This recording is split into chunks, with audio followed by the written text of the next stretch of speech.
Hello दोस्तों, आप सभी स्वागत है आज की वीडियो। तो आज की वीडियो में हम बात करेंगे जो ट्रिपल सी का एग्ज़ाम अभी हुआ है, मतलब होता है जो हर मंथली पहले एग्ज़ाम होता था, इसमें क्या चेंजेस आए हैं और क्या पैटर्न में क्या है, सिलेबस क्या है, तो सारी चीज़ें बात करेंगे।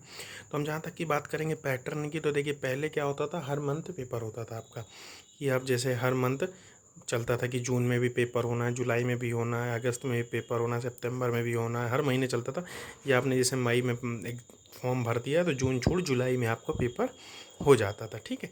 लेकिन अब क्या है कि अब पेपर साल में सिर्फ 4 बार होगा, मतलब क्वार्टरली एक तरीके से हो गया, हर 3 महीने में। जैसे अब जुलाई में आप फॉर्म भरेंगे, जून जुलाई में अगर आप फॉर्म भरते हैं तो आपका सितंबर में होगा, ठीक है।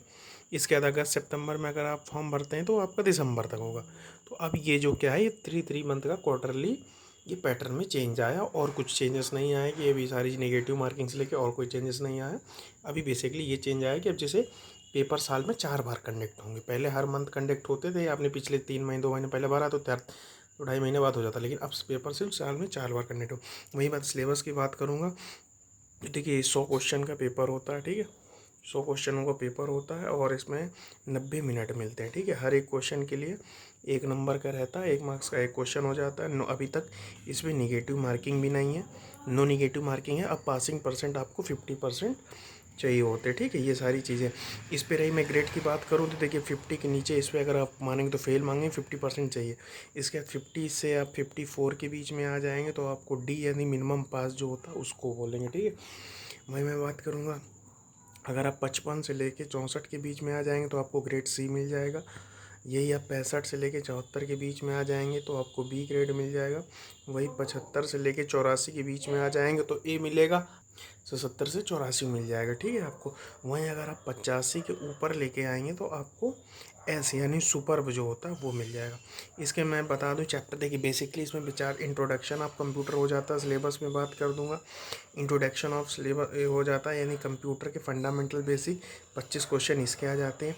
ऑफिशियल टूल से आपके 30 से 35 क्वेश्चन आते हैं, जिसमें लिब्रे ऑफिस वगैरह, राइटर वगैरह आ जाता है। वही इंटरनेट, ईमेल और साइबर सिक्योरिटी से आपको 20 से 25 क्वेश्चन देखने को मिल जाते हैं। वहीं डिजिटल फाइनेंसिंग टूल्स यानी यूपीआई हो गया, भीम हो गया, ई वॉलेट हो गया, इन सब से आपको 20 से 25 क्वेश्चन देखने को मिल जाते हैं, ठीक है। इंट्रोडक्शन ऑपरेटिंग सिस्टम हो गया, बेसिकली इंट्रोडक्शन ऑफ कंप्यूटर हो गया, हार्डवेयर सॉफ्टवेयर सीपीयू सारी चीज़ें हो जाती हैं। वर्ड प्रोसेसिंग, लिब्रे ऑफिस में creating, editing, opening, saving, printing, ये सारी चीज़ें हो जाती है। पेज लेआउट हो गया, मेल मर्ज वगैरह हो जाता है, पीडीएफ हो जाती हैं, स्प्रेडशीट्स प्रोग्राम्स हो जाते हैं आपके। लिब्रे इंट्रोडक्शन जब से वर्ल्ड वाइड वेब, तीनों का इंट्रोडक्शन हो जाता है, वर्ल्ड वाइड वेब वगैरह। ईमेल में हो गया, सोशल नेटवर्किंग हो गया, बेसिकली आता है ये सारा। ये आप एग्ज़ाम मैं आपसे कहूँगा ज़रूर दे दीजिएगा, क्योंकि आजकल ये एग्ज़ाम, ये जो ट्रिपल सी है, जैसे वीडियो वगैरह है, इन सब चीज़ों के लिए बहुत आवश्यकता हो गई है, ठीक है। तो पेट के बाद तो अब ये सारी चीज़ें हैं, ये आप जान लीजिएगा, ठीक है। Thank you.